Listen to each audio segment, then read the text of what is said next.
Ansiin shakkii akkasiin sinni taatee firsa kaalaadhaa guulufiin hin deebisu. Ashama jira jirtu qeerroo qarreen Faaxeen Maammadoon ijoollee buskuutii jirtanii an jira buskuutiin teessan qashtiin bareedduun jechaadha. Kanattaan sudhaan guyyaa hadhaa jechaadha. Gaafii akkaan dudda nama guutuu gaafii akkaan hidha nama guutuu irraallee baratanii wayii qabadhee dhufee jira nan duukaa bu'aan affeerraa kooti Maammadoon akkana jedha. Ani jaalallee qaba jaalallee teetan waggaa fi ji'a sadii waliin jiraadhe. Akka malee du'ee jaaladha. Amma garuu gara biyyaa na biraa galte erga gara biyyaa na biraa galte kitaaba biraa dubbisuu eegalte. Ani si malee jiraachuu hin danda'u.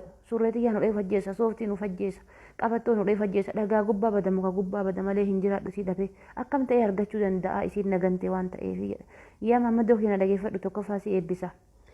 Rabbiin obsasaa hadhaltii waatiyyoo jalaa ajjeese rabbi kennu rabbi si haa kennu. Obsasaa sanii kennu rabbi si haa kennu isa tokko.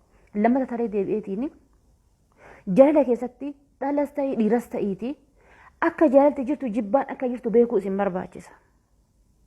Namni kenna jaalalma qofa ilaala malee jibbaan akka duubarraan dhuftu beekuu hin danda'u. Maal akka ta'e garuu naan galu. Namni tokko akkuma hadha lubbuu siin jedhu akkuma hadha dhikkee siin jedhu akkuma hadha si malee hin jiraadhu. Si malee gannan lufu ifaan kiyya si'i anniisaan kiyya si'i dudda kiyya utubduun dudda kiyyaa si'i agartuun tiyya si'i hadha siin jedhu boru waan biraa siin jechuu danda'a. Namni akka jaalalaatti osoo ta'an akka hireetti jiraata. Akka hiriyyaati miti akka hireetti jiraata akka rabbii waliif nama hiree jiraatan. Osoo silaa akka jaalalaatiin kan jiraatan taate eenyu gargar hin bahu. Isa lammaffaa sadaffaati. Nama tokko jechaadha osoo ati lubbuutii jettuun osoo ati jiruutii jettuun osoo ati akkamitti isii horadha akkamitti isii jiraachisa yookaan ammoo akkamitti isaa waliin jiraadha maal yoo ta'e isaa waliin jiraadha yoo maal ta'eef isa gammachiisa yoo maal ta'eef isii gammachiisa jettee oduu ati yaaddu halkanii guyyaa waa'ee isii yaaddu waa'ee isaa yaaddu isiin kan si lixubattoo ta'e yookaan ammoo kan inni si lixubatu yoo ta'e nama kana rabbiin akka jireenyaaf siin taane waan beekuuf siin gargar baasee ati kana beektee garaa kan kee kutachuu qabdarraa.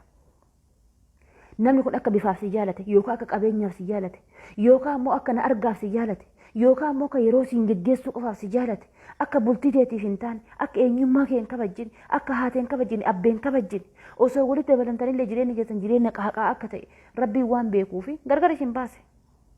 Kana beekuun dirqama sirratti jireenya keessatti jechuudha. Isa itti aanu waggaa fi ji'a sadii waliin jiraatte namni tokko waggaa fi ji'a sadii waliin jiraate akkamitti haalaa fi amala walii baruu dhaba. Akkamitti onnee keessa si qabdi onnee keessa hin qabdu baruu dhabda. Yoo tana jechuudha atillee as keessa nama biroo qabda isiinillee as keessa nama biroo qabdi. Yookaan maka kana si gaafachiisaa yookaan kana si taasisu xiiqii ta'uu danda'a. No xiiqii osoo hin taane jaalarraa hirkattee isii waliin deemuu qabda. Waggaa ji'a sadii waliin jiraattee akkamitti kaadhima kan kee godhachuu dhabde. Kaadhima godhachuu waa lamaaf isin barbaachisa. Tokkoffaa ofiillee hidhamuu isiillee hidhuudhaaf. Lammaffaa taree deebi'eetiin namni kamuu akka isiin daffare isillee akka hin daffarre taasisuudhaaf kun barbaachisaadha. Garuu rabbiin obsa si haa kennu siin jedha. Jabaadhu waan hiree